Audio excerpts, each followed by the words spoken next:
அனைவருக்குமே வணக்கம். சற்று முன் கிடைத்திருக்கக்கூடிய ஒரு மிக மிக முக்கியமான செய்தி ஒன்று வெளியாகியுள்ளது. சற்று முன் உண்மைகளை ஒப்புக்கொண்ட செந்தில் பாலாஜி, ஸ்டாலின் கதை முடிந்தது, இது மாதிரி பார்த்தீங்கன்னா செய்திகள் வெளியே இருக்குது. ஸோ இப்போ பார்த்தீங்கன்னா 2 நாட்களுக்கு முன்னாடி திமுகவுடைய பினாமியாக இருக்கக்கூடிய 3 அமைச்சர்கள் வீட்டில் சதுரடியாக ரெய்டுகள் நடந்தது. அவருக்கு சம்மந்தப்பட்ட மது ஆலைகள், தலைமையக டாஸ்மாக் தலைமையக அலுவலகத்திலும் பார்த்தீங்கன்னா அதிரடியாக ரெய்டுகள் நடந்தது. இதில் திமுக சேர்ந்த முக்கிய பினாமிகளாம் சிக்கியிருந்தாங்க. இந்த பினாமிகளாம் பார்த்தீங்கன்னா இப்போ அமலாக்கத்துறை கஸ்டடியில் இருக்காங்க. இதில் சிக்கிய ஆவணத்தின் அடிப்படையில் இப்போ முதல்வர் ஸ்டாலினுடைய கதை ஒட்டுமொத்தமாக முடிய போகுது.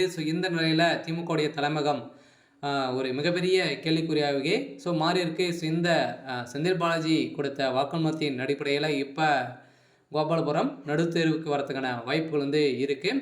இதை பற்றியெல்லாம் இந்த வீடியோவில் நம்ம முழுமையாக பார்க்கலாம். அதுக்கு முன்னாடி நம்ம சேனலுக்கு இப்போ தான் நீங்கள் முதல் முறையாக வந்திருக்கீங்க அப்படின்னா மறக்காமல் நம்மளுடைய சேனலை சப்ஸ்கிரைப் பண்ணி சப்போர்ட் பண்ணுங்கள். வாங்க வீடியோக்குள்ளே போகலாம். பார்த்தீங்கன்னா செந்தில் பாலாஜி அவர்கள் பார்த்தீங்கன்னா அனைவருக்குமே தெரியும். செந்தில் பாலாஜி ஒரே அமைச்சர், மெகா ஊழல் செய்யக்கூடிய ஒரே ஒரு அமைச்சர் பார்த்தீங்கன்னா செந்தில் பாலாஜி அவர்கள் ஏற்கனவே பார்த்தீங்கன்னா ஒரு மிகப்பெரிய வழக்கில் சிக்கி இப்போ பார்த்தீங்கன்னா ஜாமீன் வெளியே வந்திருக்காரு. இருந்தாலுமே ஜாமீனுக்காக பார்த்தீங்கன்னா தமிழகத்திலே பிரபலம் வாய்ந்த, இந்தியாவிலே பிரபலம் வாய்ந்த ஒரு அட்வொகேட்டை வைத்து தான் பார்த்தீங்கன்னா இவர் வெளியில் வந்திருக்காரு.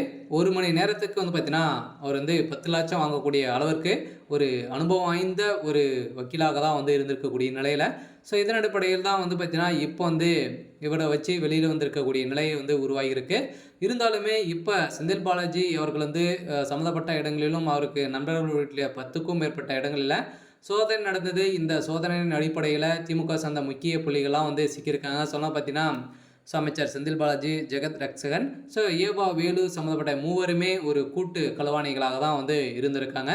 இதன் அடிப்படையில் தான் இப்போ திமுக சேர்ந்த அமைச்சர் ஏவா வேலும் செந்தில் பாலாஜி கொடுத்த வாக்குமூலத்தின் அடிப்படையில் திமுகவுடைய தலைமையகம் சரியக்கூடிய நிலை உருவாயிருக்கு.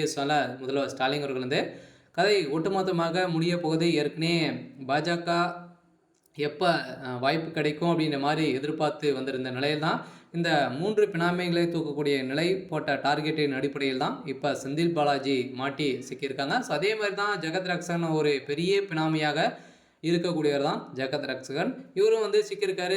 இப்போ பார்த்தீங்கன்னா இவர் மீது மத்திய குற்றப்பிரிவு போலீஸார்கள் வழக்கு பதிவு செய்து இவருடைய கஸ்டடியில் வைத்திருக்காங்க. கூடிய விரைவில் சிறையில் அடைக்கப்படுறதுக்கான அனைத்து ஏற்பாடுகளுமே நடந்துடுச்சு. அதே மாதிரி முதல்வர் ஸ்டாலின் அவர்களுக்கு இவங்க கொடுத்த பணம் பார்த்தீங்கன்னா 50,000 கோடி பணங்கள் கொடுத்துருக்காங்க அப்படின்ற மாதிரி கிடைத்த முக்கிய ஆவணத்தின் அடிப்படையில் தான் இப்போ அதிரடியாக முதல்வர் ஸ்டாலின் அவர்களுக்கு ஒரு மிகப்பெரிய கேள்விக்குறியாகவே மாறி இருக்கு. இருந்தாலும் என்ன நடக்க போகுது அப்படின்றத வெயிட் பண்ணி பார்க்கலாம். அதுக்கு முன்னாடி மறக்காமல் நம்மளுடைய சேனலை சப்ஸ்கிரைப் பண்ணி சப்போர்ட் பண்ணுங்கள். தேங்க்யூ.